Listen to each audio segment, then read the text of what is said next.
Hey, it's Jake here. Just to quickly let you know that you can download the High Performance app for free from the App Store for loads of exclusive content from us that will get you closer to your own version of high performance, including Scott McTominay giving some really amazing advice for all young footballers about the things he believes they need to do to make it in professional football. Check out the High Performance app right now, and let's get back to the episode.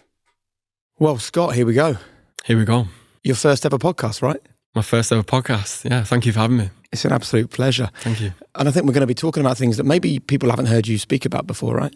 Yeah, there'll be obviously different parts of my life that not every football fan might pay attention to or know about yourself. And obviously for me, it's just good to help maybe future footballers coming in and understanding what it's like as growing up at a big football club like Man United or somewhere different in London or Manchester, for example. Well, let's start then where we always do on this podcast. Mm-hmm. What do you believe high performance to be? What do I believe high performance to be? I would say it's the standards that I hold accountable to myself. I would say that's probably the best answer that I could give you in terms of what I do every single day at football and the standards that I'm going in there every single day to learn and work hard and improve myself. Every single year we go back and do the pre-season testing, and for me that's a good gauge for every single year. Am I improving every year at what I'm trying to do, get fitter, get stronger, get faster? All them components ultimately contribute to becoming a better football player. And what's the key then to finding that consistency in your life to make sure that the main thing remains the main thing? How do you do that for people that might be listening and struggling with that? Do you know what? I was extremely fortunate with my upbringing in terms of my parents. I literally could not have had better role models in my life. They would drive me 3-4 times a week from Lancaster to Manchester and back with no questions asked. They would do that for me or my sister if she was going to athletics or I was going to football. So I had that platform, which was ultimately not what a lot of young children and aspiring football players or athletes have. So that was a big one for me, and they were some of the best days of my life. Me and my dad in the car for that long. It might not seem it, but like the chats that we would have, and no matter how well or bad I played in the game, we'd always just get in the car and say, do you know what, we enjoyed it, play with a smile on your face, and that's part and parcel of the game of football. Like that's the way I look at it today as well. So tell us about those early days then, Scott, when Manchester United were first interested. How did that actually happen? All went really quickly. I was obviously really young at the time, playing in my local team in the area, and there were scouts that would go to all the games and stuff like that. And then scouts just approach sometimes parents or the coach and just say, listen, would he be interested in coming down to the development centres? And that was impressive at the time.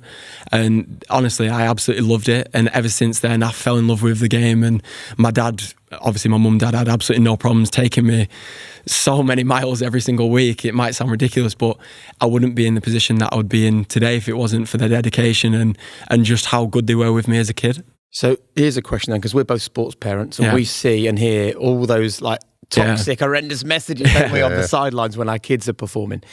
It's easy when you're just playing for the local club and your dad goes, Scott, just enjoy it. Yeah. Right. When Man United come calling and you're suddenly wearing that famous kit, the stakes are higher. So did your dad maintain that belief that at that stage it had to be all about fun, or was there a moment where for you and him it changed? Always. It still is today. Like no matter what. Really? And he was never too firm with me, because I feel like he knows that I'm quite a fiery character in respect that if I got back in the car and he was screaming at me saying you were rubbish, you did this, that and the other, I would tell him to shut up, because that's the type of character I am. Everyone's different. And I think he just knew how to manage me from an early age. So tell us about the car conversations, because a lot of people that work with young footballers talk about the damage that's often done on that car journey home after a game where you might have had a disappointing result or not played well. Tell us what were the best messages that your dad was doing that you felt kept your love of the game alive? Often not even football related stuff, just getting in the car playing silly games, listening to music and stuff like that, just like real good quality time that you look back on now and you think, do you know what, they were some of the best days of my life. And obviously I was very fortunate in that respect, but some parents obviously approach it different, which is there's no right or wrong way of doing it. It's just knowing how your child or your kid growing up playing football might respond to it. Whenever I was maybe 14, 15, there were some times where I would get in the car with my dad and say, because I was small, I was like 5'6" when I was 17, 18 years old. Well, 16, 17.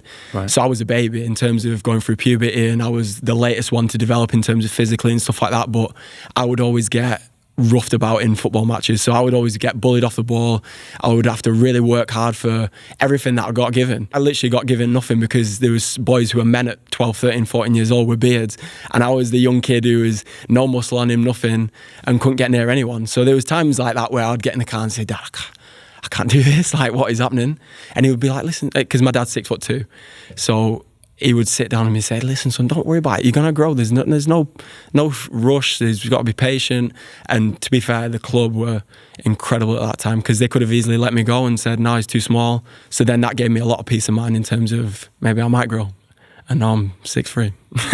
It would have, I'm sure, given you peace of mind. And it's nice that people were saying, look, we'll be patient with you. But there must have been at that moment like some kind of doubt or fear in you.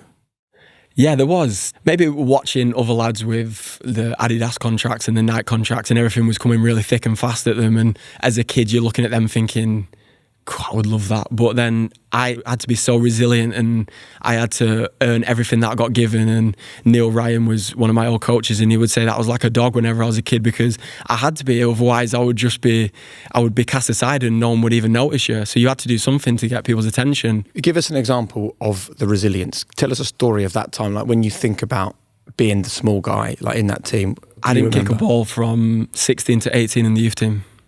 And I was in the gym for 2 years and I did not kick one single ball. My groins, my hip flexors were stretching so much that my body couldn't keep up. I was going through trouble with my knees. The groins was the worst, to be honest, because then you actually couldn't train. And I remember being in a under-18s training session with Paul McGuinness and I literally could not pass the ball because my groin was in that much pain. And I was thinking, this isn't right, this. Because you had some boys there who were so compact and strong for their age and they were doing 1,000 metres high speed every single game at 16 and I'm sat there thinking this is impossible, and without the club and the patience that they showed it would be a very different story. Hey everyone, it's Jake and Damian here. Look, sorry to disturb this conversation with Scott, but we just want to talk to you for 1 minute about Whoop, game-changing wearable tech. And we've partnered with Whoop to offer you a 30-day risk-free trial. All you need to do is hit the link in the description to this podcast and you can make 2024 your best year yet. Whoop measures your fitness, your recovery and your sleep, and best of all, it coaches you through. And we know the importance of getting feedback and consistent behaviours. Whoop helps you get both. And I think that sleep is the underrated golden bullet for high performance. In fact, Scott talks about it in this episode. Sleep. Yep. How many hours a night? Anywhere between 7 and 9. And I wear a Whoop that is probably one of the best things that I've had in a long time in terms of like helping me and understand sleep more, restorative sleep and deep sleep and stuff like that, which has really impacted me over the last 2 years, which has been good. And you can experiment with Whoop. You can do lots of different things around your sleep and see how it affects your sleep score. Not only that, once you've signed up, go to the community tab, join the high performance community, and you might just win the chance to join us for a recording of the High Performance Podcast in central London. So sign up now at join.whoop.com/HPP. Right, let's get back to the conversation with Scott McTominay. But tell us about how that must have affected your own identity, because 16 to 18, you're a footballer that doesn't play football. Yeah. So how did that affect the way that you saw yourself? I just didn't really understand properly what was going on. It's hard for me to put into words. I was more just so concentrated on being in the gym and improving myself that way that I didn't even notice that I wasn't playing as much as other lads and stuff like that whenever I was maybe 16 to 18. And then there was a time where obviously you take a stretch. When you're 18, 19, you get to the height I am today. And then I moved into the reserves. And then I got to grips with Warren Joyce. I don't know if any of you know him, but we'll that was him in a minute. He transformed me. And for those that are listening to this rather than watching it, I'm about to show you a photo of a young Scott McTominay wearing a very interesting t-shirt. I know, I didn't dress myself with Sir Alex Ferguson. How old would you have been there? I was 15, nearly 16. Wow.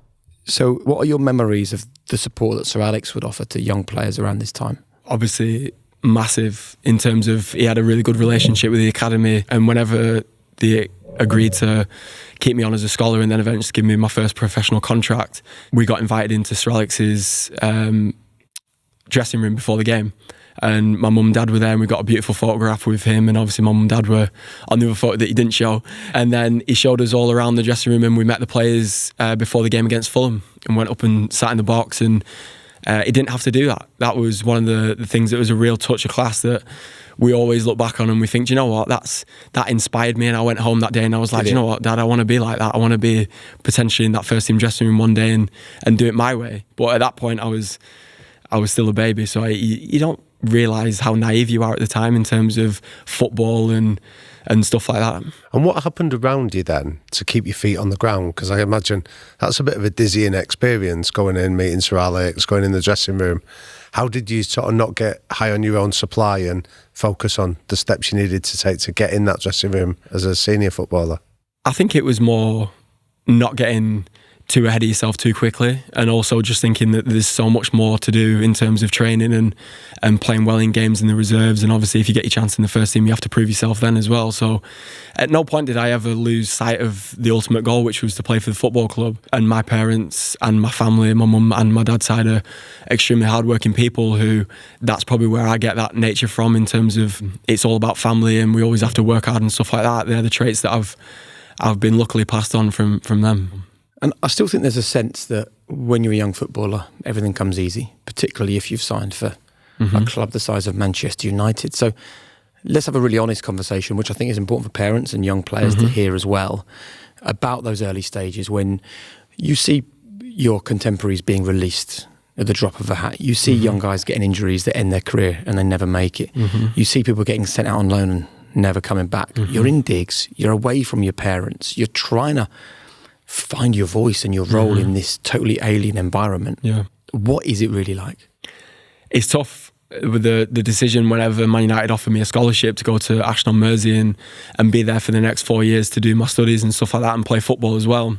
It was tough for mum and dad. Like, I'm 12 years old and I'm leaving the house saying I'll be back on the weekend for Saturday and Sunday after my game, and you might get one day off on a Sunday and come back and see them. But my mum and dad made a big conscious effort to come see me during the week, so I was so homesick. It was so hard. I honestly, I don't know how they did it, because if it was my children in the future, I would have a real tough time with that. But as you say, they always asked me if I wanted to do that and if I would enjoy doing that. And just as long as I had a smile on my face whenever I did at school and at football, they were happy. That was all they wanted. And you mentioned Warren Joyce and said, like, he changed everything for me. Yeah. What did he do and how did he do it? I remember whenever I was 18 years old and I was playing in the youth team with Paul McGuinness, and I wasn't even playing that bad, and he's come over to me at half-time and roasted me in front of everyone. And this was like, at the time where it was just one of the first games of pre-season, he just roasted me, ridiculed me, and he was like, you play like that, you won't ever get nowhere, or something like that, along them sort of lines, where he's being a little bit maybe too forceful. But at the time it was just a test, because all the lads are then coming in saying, nah, like, why is he saying that? Like, you played all right. And I was like, nah. And then you move up to Warren Joyce and he does that every week. So that's the norm. So he was just preparing you for what's to come. And at the time I didn't realise that. And now I look back and I think, because Warren Joyce was ruthless, we'd be running all the games, he would be on the sideline screaming and stuff like that. But that's just to get you prepared for men's football and what it's like as a proper football player in the football leagues. It's not going to be all sunshine and rainbows whenever you go down the road and play for someone on loan, because that's just not football. People are playing for their lives, their mortgages, their houses, the kids, the family. And he was preparing us for that. And I was like, do you know what? I just bought into everything that he ever told me. But take us inside your head then, right? You're 18, you're on the touchline, and you've got a grown man, somebody in a position of power, shouting at you, telling you you're a disgrace and you'll get nowhere if you do that. Yeah. Take us in your head, like, how are you processing those words, not to be hurt by it, take it in the wrong way, but to reach a conclusion that you've just described? I actually didn't mind it. And all the lads were making it worse though, because they were saying like, nah, this is bad. Like, how can he speak to you like that? And we were only like 16, 17, 18 at the time. And I was like, it is what it is. Do you think it's necessary though to give somebody a roasting or to do what you experienced to get them to a place of resilience, or do you think there's another way? I think there is always other ways. It always depends on characters and stuff like that. You can never get too much into the, like, right, he needs a roasting or he needs an arm around the shoulder. The people who are doing that need to weigh it up and see how that character might react in that certain situation. But for me, I didn't mind either. It was one of them things where I never really had that with my dad. I didn't need that with my dad because we'd end up just bickering. If he said that to me today, I'd turn around to him and we'd end up arguing. So, Warren so why Joyce didn't you argue with Warren then, if that was in your nature to fire back? I think because he picked the team. That's all it was. If he didn't pick the team, then maybe. But you always have to be respectful in certain situations like that. You can never lose your temper and say personal things to each other. If he was being personal, then it is very different. But all he's trying to do is help you. That's literally one of the first things that I gathered from the conversations that I had with him was he's just trying to help you. And some days he'd come over to me and say, he's training with us from the first team. I want you to go and do him. I want you to go and show him who's the man. And I wasn't the man. I was the one who was fighting and clawing my best to try and get into training with the first team. And it was just little things like that where I was like, do you know what? I'll go and show him, and then that was it. He was the one who instilled that confidence in me. I remember talking to Warren once, and he told me about there's always a moment with young players where he said they either get tempted to come in the jacuzzi with the first team players after training, or they're the ones that reject that and stay out and do the extras afterwards. And he thinks that's a seminal moment for any young player on their journey. I was frightened to death going in the jacuzzi. Just because he was on you. He would come in the pool and drag you out. That's the way he was. Like, he was brilliant with stuff like that. He would never let anyone get too comfortable. And he'd always say the thing about the Millionaires Club. Like, oh, you see all the lads who've gone into the first team, they're in the Millionaires Club because they've earned it. And they've grafted the whole life to be like that. They're not going home and drinking and going out until 6, 7 o'clock in the morning doing whatever they want to do. They're grafting, they're thinking about the craft, they're thinking about everything that they want to do to become a professional footballer. And he is the best person that any young player could go and see in terms of being coached by, because he's just so good at stuff like that. He's transformed my brain and how I thought about things. But even before Warren, and obviously during Warren, because it was kind of like the school of hard knocks in some ways, you had to have like hunger. Like when you were staying in digs and feeling homesick, and when you were short and you were feeling like judged by everyone because you were 5'6", but then when you started to grow and it was painful and you weren't playing, like there's so many moments in your story up until this point, before you've even kicked a ball in the Man United first team, where you could have just gone, this is too much, I can't deal with this. There is times like that. There is times like that. It's the coaches at Man United are the best in the world at making young footballers feel like they can do anything, and also not getting them too much on the high horse, because they'll bring you straight back down to earth and level you straight away. And that was one of the best things that I had with Neil Ryan and Dave Bushell, Paul McGuinness, all those guys. They were immense at it. I cannot speak highly enough of them. They were the ones that kept all the group grounded. Me, Marcus, Axel Tuanzebe, Dimitri Mitchell, Devontae Redmond, players like that, who some of the lads had quite big egos for 13, 14, 15 years old, because they've got the Nike contracts and they're getting a little bit of money here from doing whatever and stuff like that. And the families got big expectations on them to play in the first team, and they would just keep them at a level playing field. There was no... How? Just by the way that they went about it, the words, the way that they'd speak to parents, the way that they would coach you. They'd almost coach you like you was like 5 to 6 years old when you're actually like 13, 14, because it was that discipline. We always had to wear black boots. Stuff like that makes a massive difference. Well, let's talk then about the first team, because, you know, eventually you get offered a professional contract, right, at Manchester United. And I think the really interesting thing that maybe people either don't know or may have forgotten is that you signed a pro deal, and it was 4 years till you kicked a ball in the Premier League. So that moment when you sign, you think, this is it, this is the moment, here I go, I'm now going to be a professional footballer. How challenging was that period there where you were so close to getting it, but for various reasons it was a long wait? Do you know what, when you look back at it now and you realise the standard and the levels in the first team, whenever you first go over, it is a little bit mind-blowing, and you're going over there with a little bit of like the bee in the bonnet, thinking that I'm the man and I can come and train with you, and then you see the standard of the players that you're playing with. It's high level, and it's sink or swim. You have to do your best to show people that you're ready and that you're capable of performing in that team. Give us an example of either a player or a moment where you thought, oh, that's the level I now need to be at if I'm going to be a first teamer. Whenever I first went over, this was maybe the start of the 2017 season, and I wasn't confirmed in the first team squad at the time, and I was going over to train with José Mourinho and his staff, and all the players were there, and there was a lot of lads away on the international break, and I went over and trained with them the referees were a little bit biased towards the first team lads, and it was the young lads versus the old lads, and it was getting too much where I was losing my temper, and I was like, nah, this isn't right. This, like, if you're going to referee the game, referee it properly. Don't just give every single one of the first teamers all the decisions and stuff like that. And I'm maybe raising my voice a little bit too much more than... And how old are you at this point? 19. Right. And are you fearful about going in and being loud in front of a load of experienced Man United first team players? Looking back in hindsight, it was probably the right thing to do, but also the wrong thing to do. So José Mourinho phones me because I was arguing with some of the older players. I think it was Michael Carrick and Ashley Young, who were the best professionals that you could meet. And I was just saying, like, well, you are getting all the decisions, so like, at least be fair. Like, we're trying our best here, but they're just giving you everything. No wonder we're losing, pretty much along them sort of lines, except a little bit, a couple of swear words in there and every now and again. And Mourinho spoke to me and said, listen, you need them to like you. You can't make them think that you're a and I was like, the complete opposite. I really didn't want them to think that I was like that only whenever I was on the pitch. And I remember going home, and he dressed me down, to be fair. He gave me a ridicule, and it was one of them ones where it was like, who do you think you are, sort of thing? You've done nothing. And I was like, I was still living in Diggs at the time, and I went home in my car, and I was like, and it turned out that a couple of months down the line, the fitness coach spoke to me and said, he liked stuff like that deep down. He was just testing you out to see how you'd react. And I was like, do you know what?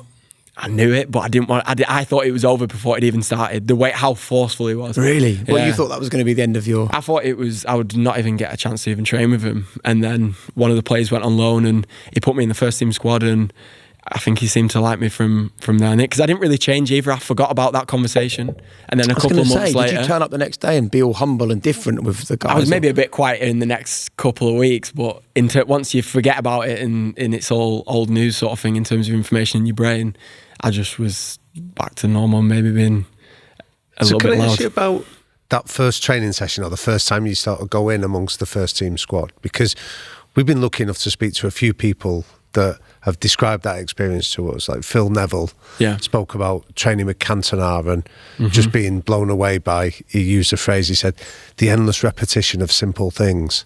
So how did you respond? Did you feel you needed to do something different than what you'd been doing with Warren and the reserves, or explain it to us? So with Paul McGuinness in the under-18s, we had a lot of the tactical elements, and with Warren Joyce, we had a lot of the physical elements. So whenever you go up to the first team, you're pretty much prepared for both. And then you get up there and you're training with Wayne Rooney, Zlatan, Romelu Lukaku at the time, Paul Pogba was just coming back.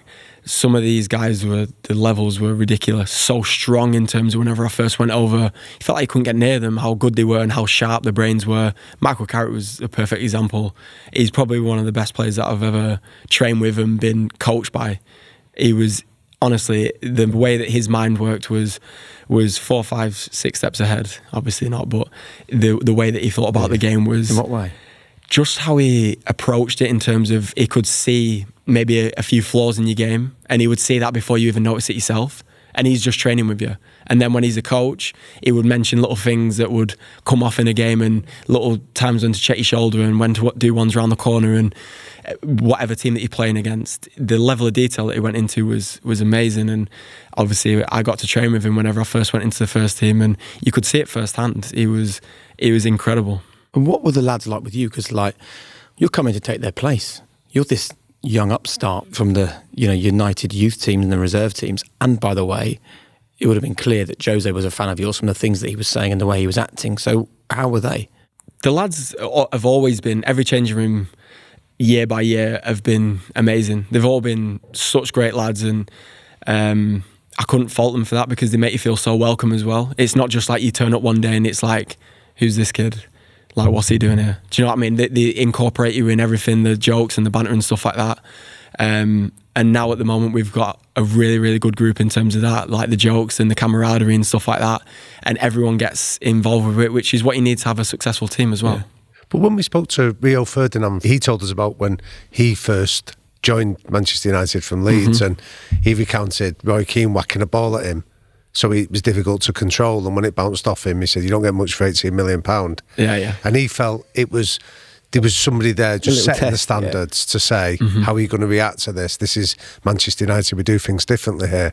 Yeah. Did you ever have experiences where you described the refereeing example, but where you felt you were being tested to see whether you're worthy of a place in that dressing room? Loads. So it even happens today. Like, you do the boxes before the game, and Ashley Young was loud, and you had other characters who were loud characters. You make one bad pass in the box, and it was like, oh, he's had no breakfast today, ain't ready.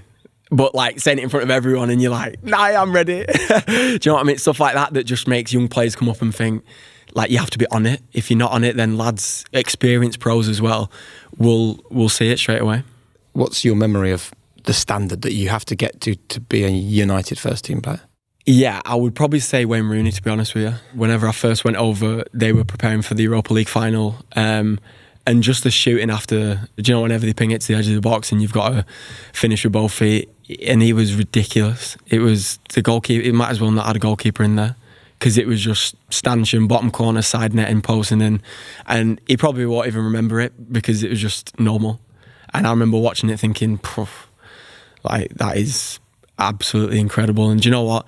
He was so humble about it, and if you had to speak to him about anything, he would give you good advice and stuff like that. And it's no surprise that he's going to be a great manager as well. You've got two ways to go there, though, haven't you? You've either got, I'm going to get to that point, or I can never get to that level. Yeah. So where did you go? It's difficult for young players as well, because sometimes when you're watching them, it's like, well, yeah, it's Wayne Rooney, but then when you're training against them, you can't be like dipping your toe in and not wanting to tackle him and stuff like that. You have to go in and go for him. That's it. Like, the manager would prefer that anyway. He wouldn't want you to be tiptoeing around him and not wanting to injure anyone. You've got to go and play your normal game. And I felt like I always tried to do my best at that. I never wanted to be known as someone who was like half-hearted and was like taking care of the lads who were playing every week. It's a game of football. Like, people are going to get stood on, they're going to get injured from time to time. Just as long as it's from no fault of mine, I'm not purposely trying to do that. That's just the way it is.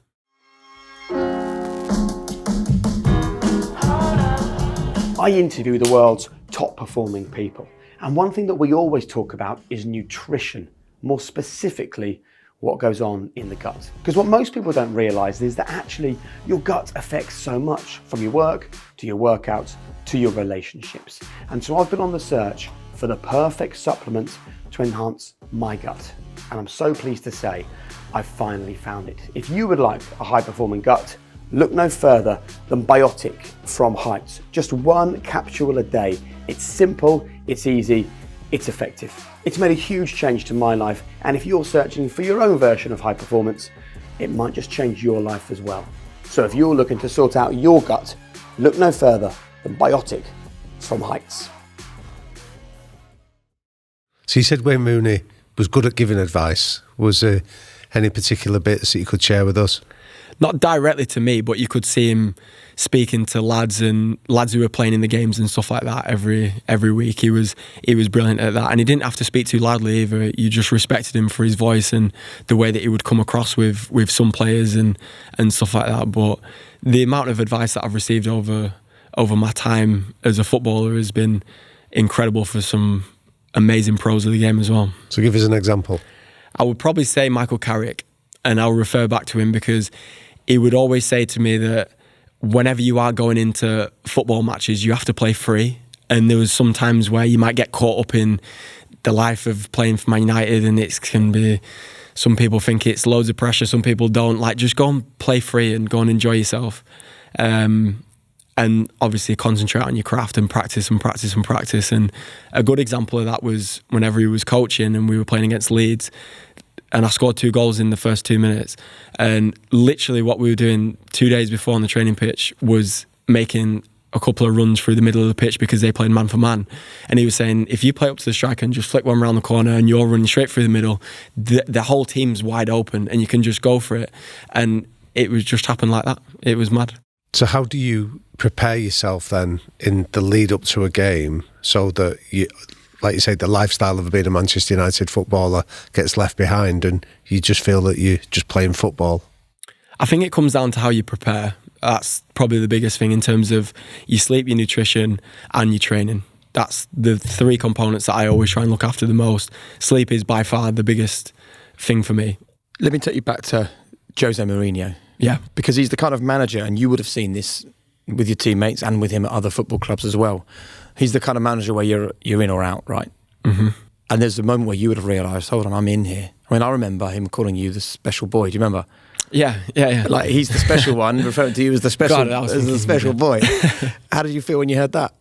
Yeah, I think obviously it was nice to hear that, but he might be testing the rest of the group by thinking he's one of the ones who's trying his best and he's there all the time and he's training properly all the time, and he's maybe referring to me as it's a little bit extra, isn't it? Like, whenever I heard it, I was like, yeah, he's maybe just trying to send a message to the rest of them to maybe get their act together and start performing properly. And you can never get too carried away because you'll get humbled so quick.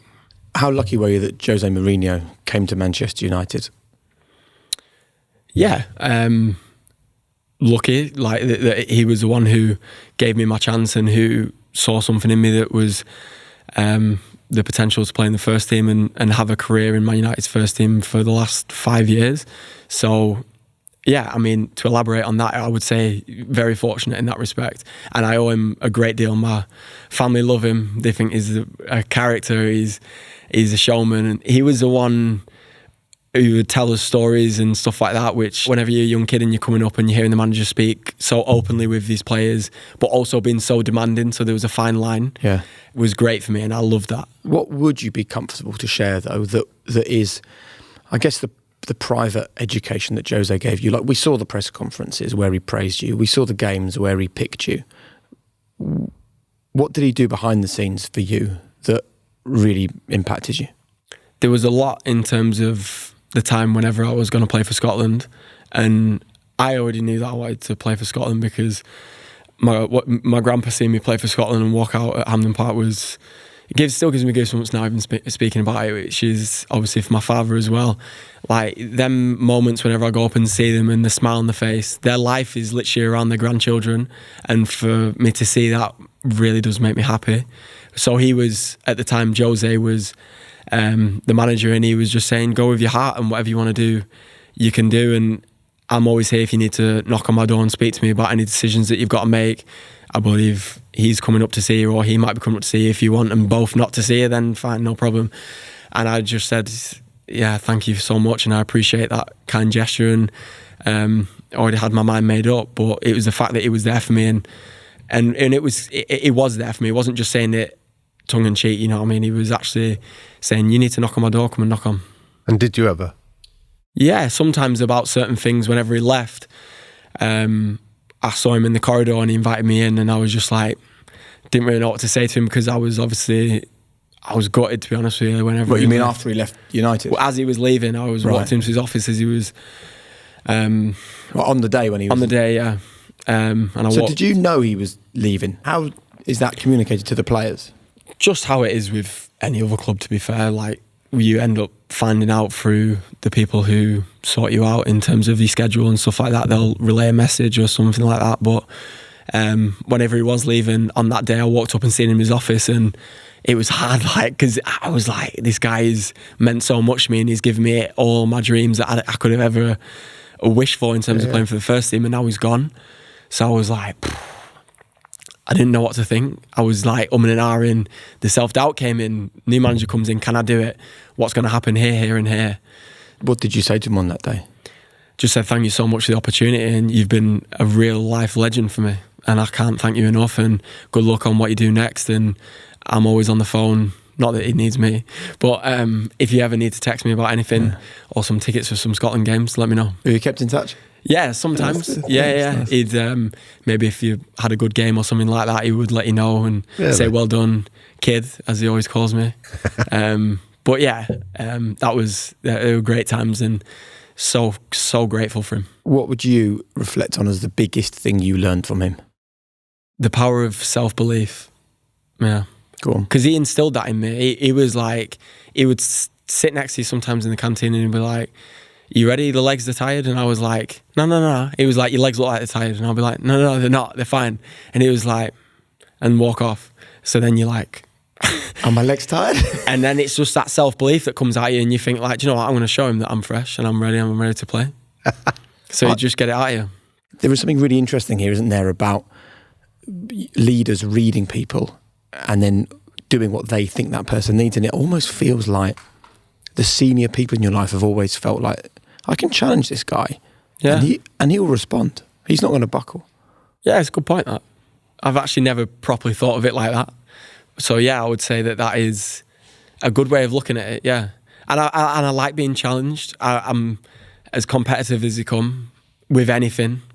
And my family and cousins and friends will tell you stories and stuff like that about maybe being a bit over competitive, but that's my nature. I want to win, and I'm desperate to win at all costs.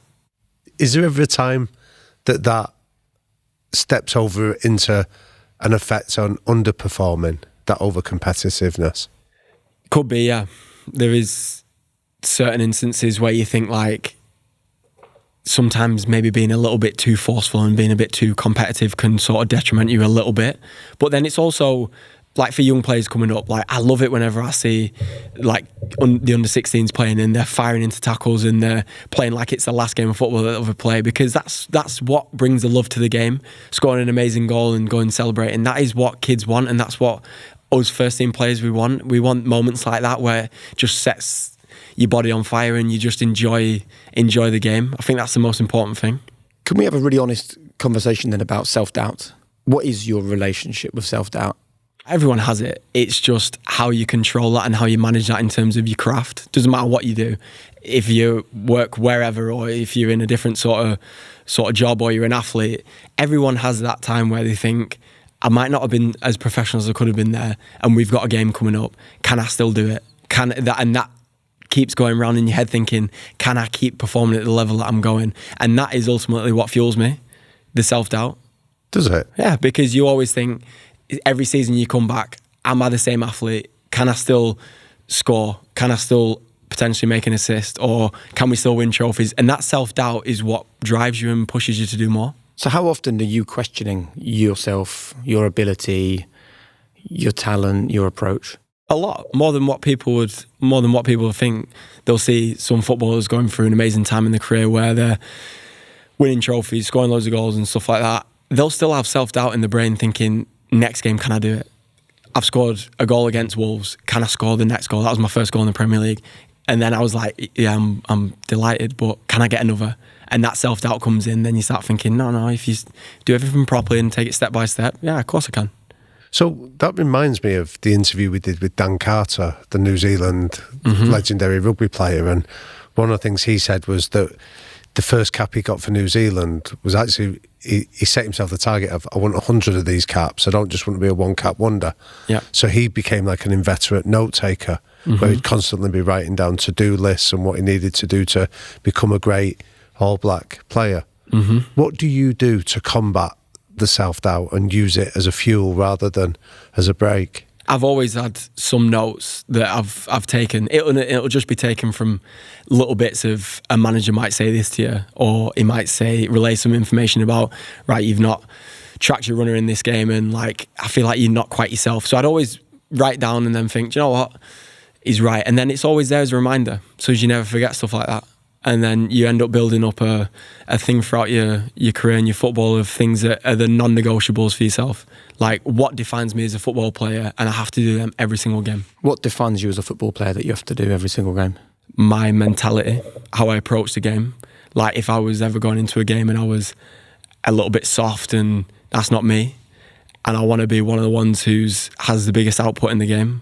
I want to be able to score goals. So they're the things that I'm hoping that in the future can make me more of a, in my own mind, I don't need anyone else's appreciation or approval. It's just more for me. Like, they're the non-negotiables that I want to have in my career for the rest of my career. Let's talk then about other people's opinions, because I think it's a really important thing to discuss when we're talking about self-doubt and self-confidence. There was an incident this season where it went all over the socials, as these things do, and people were questioning the attitude or the application in that moment. What does that do for you? Is it painful? Is it inspiring? No, it's hard. If someone's questioning that about me, I don't like it, and I don't want it to happen again. Whereas if they're saying opinions about other things like, oh, he's not very good, or he doesn't do this, or he doesn't do that, that's fine. That's all opinions, and you can take that with a pinch of salt. The only people that matter is the manager and your family and your teammates, in my opinion.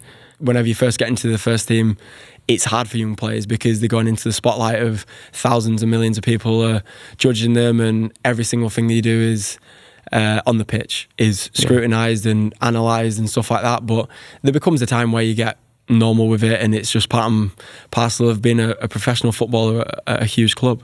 You had that incident recently where you played at Fulham and you had the banner saying "Play like you mean it," and you were asked about it afterwards, and you said that we did spot it, we did speak about it in the dressing room. Like, what was your interpretation of hearing the fans make that sort of caustic remark? They're right. Play like you mean it, and that's literally the only thing that you can take from that message. Is that's what they want to see, and that's what we're going to try and do. We're lucky enough to sit down with Ole Gunnar Solskjaer when he was in charge at United, and we spoke about a concept that we often refer to on the podcast, Scott, around cultural architects. These are like your leaders in the dressing room that just set the standards. And he told us that you were one of his when he first came into the club, somebody that was setting high standards. You were first there, last out. You were constantly committed, like you've described. And I'm interested, how do you maintain that when you see in the club signing players in your position? So you see in Casemiro, Bruno, Mason Mount, all coming in to compete with you for a midfield slot.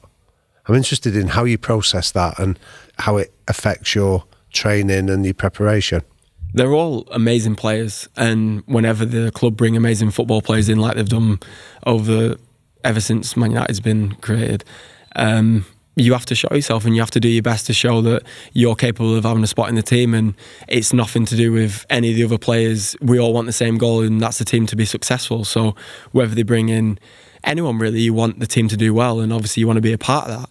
So for me, that's probably part reason why, if anyone would ever say like, oh, he's busy and he likes to work on it, it's not, because I actually enjoy it. Like, I'm not doing it to be busy, and I'm not doing it to be the one who's Mr. Goody Two Shoes, because I'm not. That's just not who I am. People get really misled with that, and I just want to be the one who does it for himself. I don't need to prove it to you or you. I want to do it for myself, and I don't want anyone else to be questioning what I do. And that's it. And just as long as I'm ready to play on the weekend, that's all that matters to me. See, that's a really interesting term about being busy, because it's like, it often feels like a really horrible insult that you hear within the football world. So, do you hear that in the background of, oh, Scott's being busy here? No, not now. Like, it was more whenever I was in the reserves. I had that a lot, and I was fine. I was just like, well, you do what you want to do, and I'll do what I want to do. You don't play in the first team unless you do end up having that obsession of your craft. There's a very obvious moment there that you can either rein it in a little bit to fit in with the group and be popular and not have somebody on your case, or you can just decide, actually, I'm going after my own ambitions here, and you're irrelevant. What you say is irrelevant. But for a lot of young people, the desire to fit in, to be part of the pack, is often more powerful than the desire to stand out. So, like, tell us how you learnt to do that. It's more, you don't get it with lads in the first team, because they're all at it and they all want to play in the team, and they're all so close to being like in the first team playing every single game. So like, you don't really get that. It's more the reserves, the under 16s, under 14s, where you might get lads who are having themselves a little bit and giving it the big one, like, oh, you're busy and stuff like that. It's like, well, yeah, well, you be like the way you want to be, and I'll be the way that I want to be. Do you know what I mean? It's some lads just take it so way too far in terms of like how laid back I am, look how cool I am and stuff like that. No one cares. Like, I actually never cared once about stuff like that whenever lads were trying out like that. And I always had it in my head, my goal is to be in that first team and I want to play. And that was it. So now that you sit here now, 26? Yeah, 26, yeah. Why do you think you ended up making it all the way to the first team and staying in the first team at Man United? A lot of luck. Just being honest, there was a lot of luck involved, like in terms of the way that you get your chance and the opportunity that arose and how you take it as well. There was fortune in there, and then to hopefully stay in the first team for many years to come is just about your mindset and the dedication towards what you want to do and what you want to achieve in football. And that's been the biggest motivator for me in terms of seeing how well Man City have played over the course of the last 5, 6, 7 years.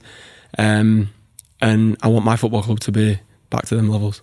But I think that's even a really sort of powerful admission that you can look at your biggest, closest rivals and be like inspired by that rather than derailed by that to want to be at that level.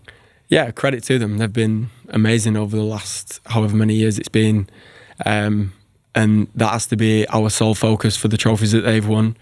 We want that. Does it hurt as well, though, watching them lift all the trophies? Yeah. Big time.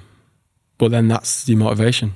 You recently came on with 10 minutes going against Brentford when you 1-0 down at home. And what's the manager saying to you then that taps into that challenge state to force you? So when you came on that occasion, you get 2 headers in the last minute to win the game. Yeah, the manager is so demanding and he's got so many high standards that the whole squad has to apply to, which I think is brilliant. I think that's the way that it should be, especially when you're playing for a club like Man United. We all have to act accordingly and be professional in terms of everything that we do. And he's amazing. Give us an example of what those high standards look like. Timings. He's massive on his timings. He's massive on everyone being the same and looking similar in terms of the group tracksuits. Everyone wears the same clothes and stuff like that. So, and all them things contribute towards a good team in terms of no one's a big ego or no one's got this, that or the other. Everyone's in it together and pushing the right way. And little messages like whenever you do come on against Brentford, go on and show yourself and show why you should be playing and stuff like that. Messages that I've always responded to well, and for me, I just wanted to show him that I can do it. And he's obviously an amazing manager with great tactical dimensions to his game. It's some of the things that he says and how he conducts his meetings are brilliant, and I just want to be a part of that.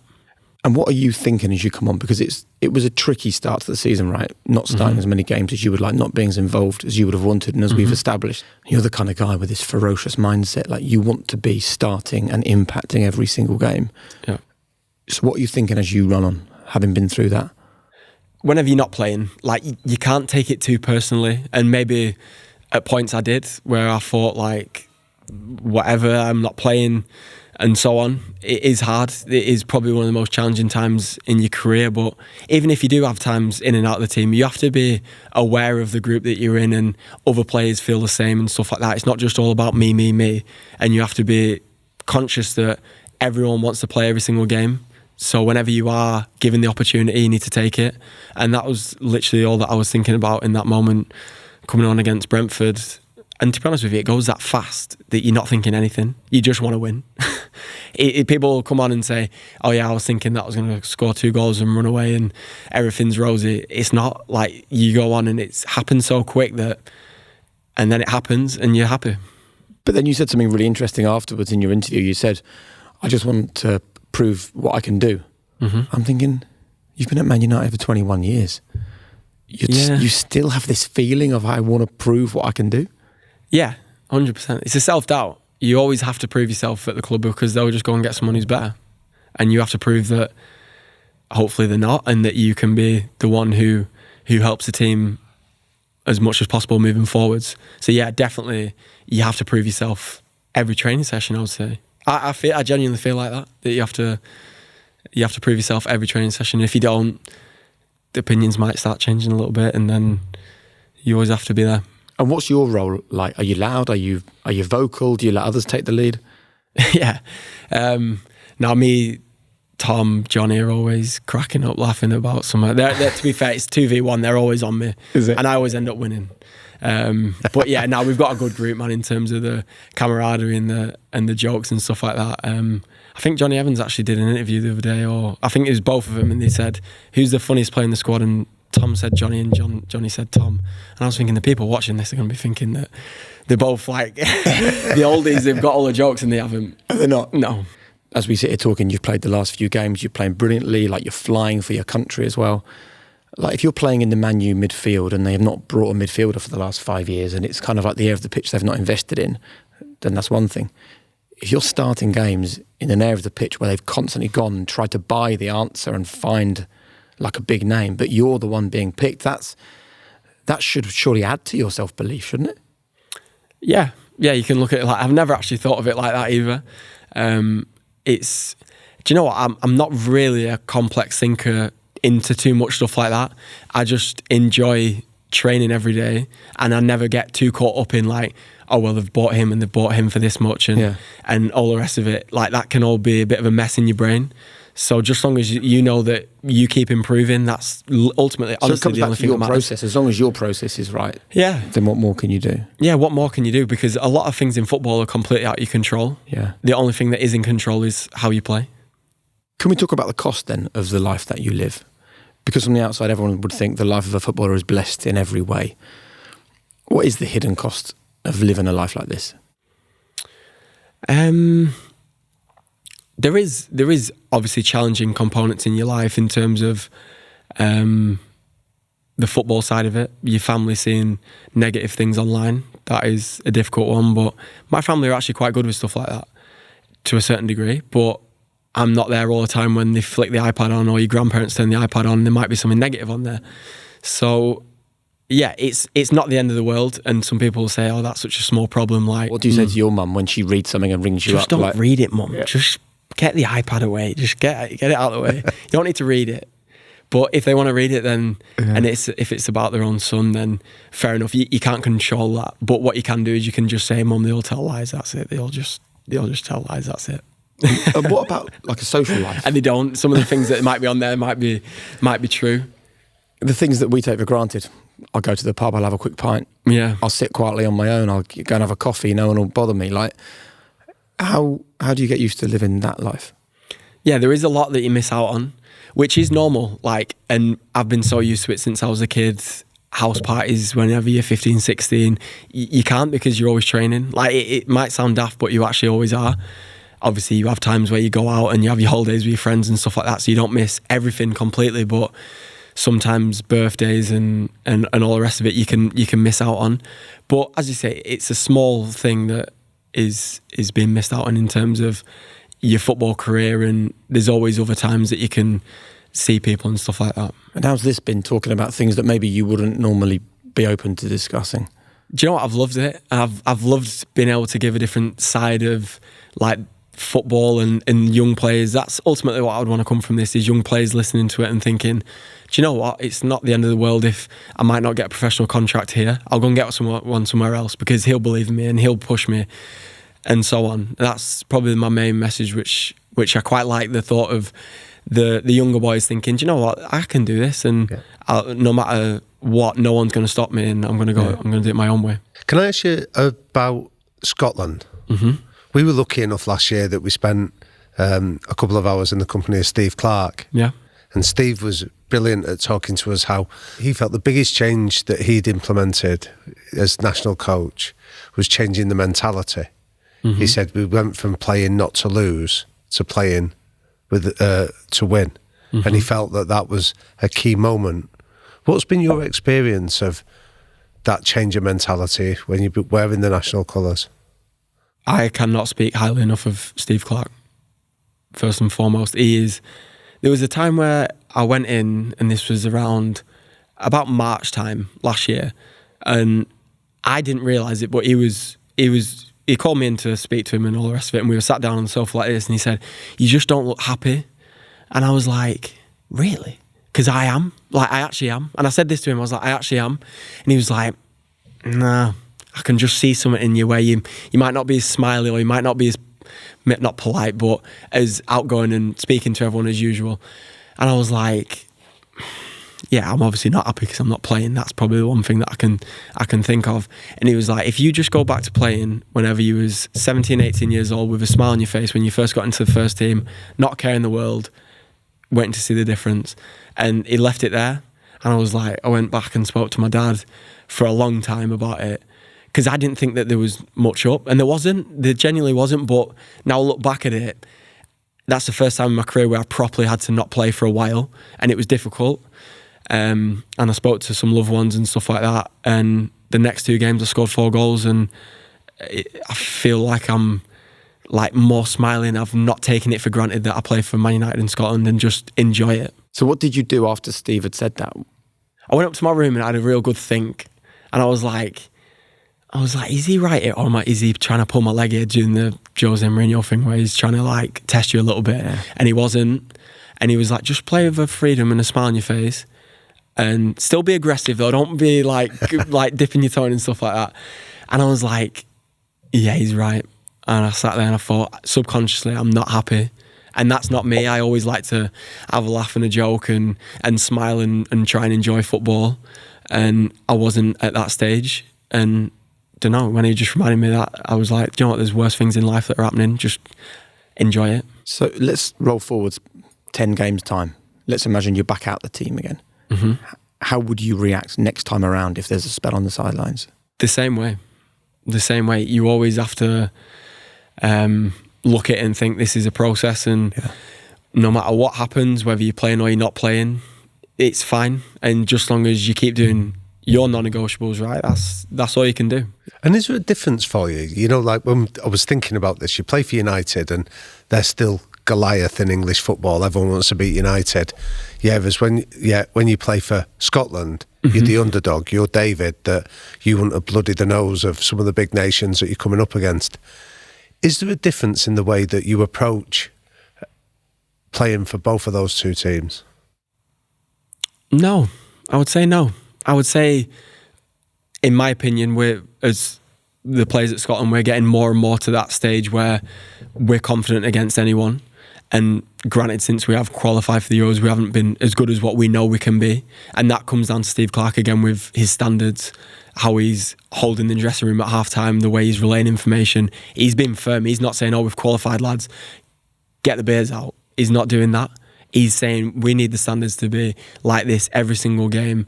And that is ultimately the reason why we feel like we can go and play against so-called better nations than us, with what other people would say. And there was a time where qualifying for a tournament, Scotland would go, there's success, we've qualified. What now represents success for Scotland? That was mentioned with all the lads the other day. Really? We want to go to the Euros and do our best to get out of that group. And we want to go and show people that it's not, the players aren't happy with that. Like, that's great, like, and we're all so proud of each other and all the rest of it, but we want to go there and show ourselves and be better than that we were last time. Brilliant. So can I ask you one last question then about showing yourself? I want you to take us into your head that when you're in the tunnel at Old Trafford, the place that you've been a part of the family since you were a young lad, you look down, you've got the United badge on your shirt, you can hear 75,000 people cheering. Just tell us what's going on for you. Now it would change, because at the start, it was like, oh my God, this is unreal. Like, this is what you've literally dreamed for your whole life, to walk out there. Now it's the same, except more of you concentrated more on the game.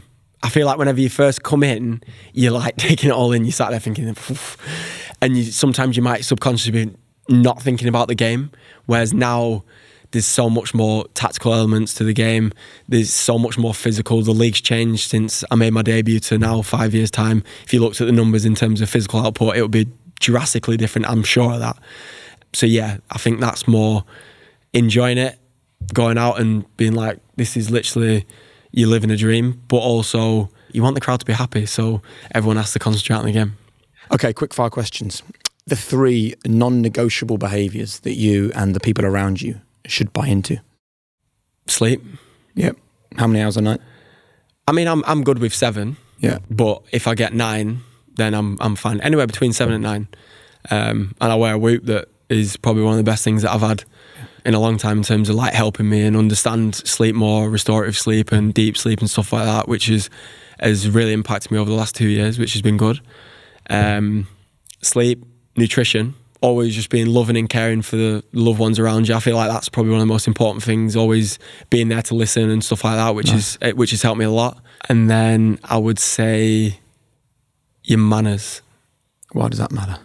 Because it's probably one of the most important things that I notice about people whenever I first meet them, in terms of how they conduct themselves, how they speak to people, even people at the training ground who we see every day. Doesn't deteriorate with your manners and saying stuff like that.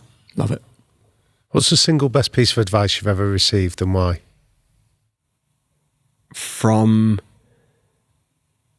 I would say I'd keep it basic. From my dad, enjoy the life that you're in, son, and never take it for granted. What advice would you give to a teenage Scot? The only person that you need to train for is yourself. Don't act like you're training for anyone else, and don't portray that you're something different to what you're not. Just do it and be yourself, and that's all that matters. If you could go back to one moment in your life, what would it be and why? Well, these are good ones. I would probably go back to when my nana was alive and she could see all the achievements that I've had to this date. Nice. My mum's side. And my granddad. Nan and granddad. Yeah. Nice. Man, they'd be super proud, wouldn't they? Yeah, do you know what? We were speaking about that the other day, and they have not seen anything, which is difficult, but I know that they're watching anyway. So for me, that makes me proud. Nice, man. Thank you for sharing that. What's your biggest strength? What's your greatest weakness? My biggest strength, I would say, in between the ears, my mind, I would say. And my biggest weakness, my left foot, because I need to be a bit better on my left foot. I always think about that. What about your character? My character. My biggest weakness about my character is the competitiveness. If I'm playing against my friends, it's not the World Cup final, it's not the Champions League final, even if I'm playing small games, just take it easy. Don't have to ruin people's golf games for them and just play normal. Final question. Your one golden rule to leave ringing in the ears of the people that have enjoyed this show. Your one golden rule for living a high performance life. It all comes together as a collective. It's not just one compartment that creates high performance. I would say the collective all comes together for the end goal. And it's not just sleep and it's not just nutrition. It all combined together, which these are the messages that we get relayed at football. We actually had one today. Did you? It all comes together as a package. You can't just do one, not the other. It has to be as a unit. Brilliant. Look, thank you so much for coming on this podcast and having the kind of conversations that people in your position rarely do. It's absolutely clear, like your mindset and your mentality is key for you. I just hope you take that moment where you think, like, I did it. Like, so few people do it. And you've done it. You got there. You play for Man United, mate. And that is the dream of so many people. Congratulations for what you've done so far. Thank you for having me on. It's been a pleasure. Thank you very much. Really appreciate it.